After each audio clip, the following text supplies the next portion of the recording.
Yeah, we have about 20 minutes and some question time. Thank you. Thanks very much. Take us away. Cool. Thank you all for taking the time to listen to Gareth and myself today. I'm Stephanie Murphy and I'm the airport planner.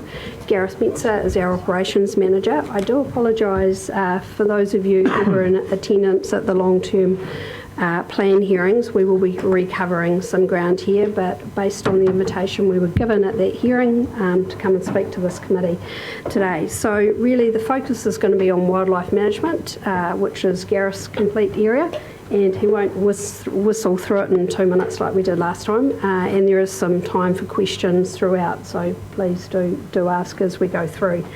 I guess I'll just wrap up at the end just on a few planning matters from an RMA perspective in relation to where we have got to with Napier City Council. And just one thing to note, we also presented, which I think we mentioned at the long-term plan hearings, we were presenting on the same topic to Napier City Council, to their long-term plan, and in the deliberations they have agreed for all the parties, including yourselves, to be involved in the project, so which is a fantastic outcome.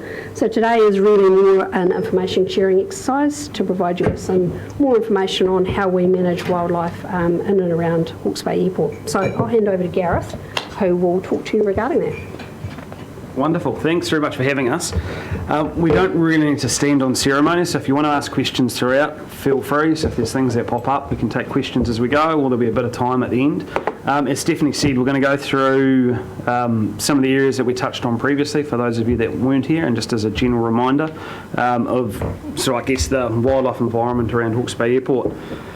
So first slide we've got there, it shows the natural environment around the airport. So we've got some areas highlighted.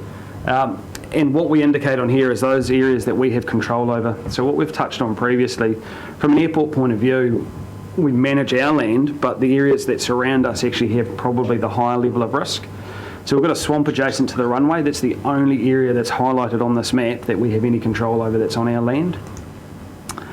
We've got a wetland, a dock protected wetland, that's in what's called the mattress paddock in the Landcorp farm. We've got the Southern Marsh, which has dock protection.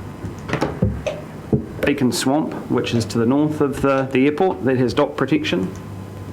We've got the Northern Marsh, which has dock protection, and that's to the north. Got the West Shore Wildlife Reserve, which has dock protection, so that's to the east of the airport. And then we've got the estuary that surrounds us. So we've got a variety of species that we'll talk a bit more about that are on these areas. Our higher risk species, and these are species that we don't tend to get on airport, but we get around airport. So the reason they are the high risk species is just to do with their size. So black-backed gulls, black swans and Canada geese. Black-backed gulls are about 1.8 kilos, black swans are about 5.5, and Canada geese are 5 kilos.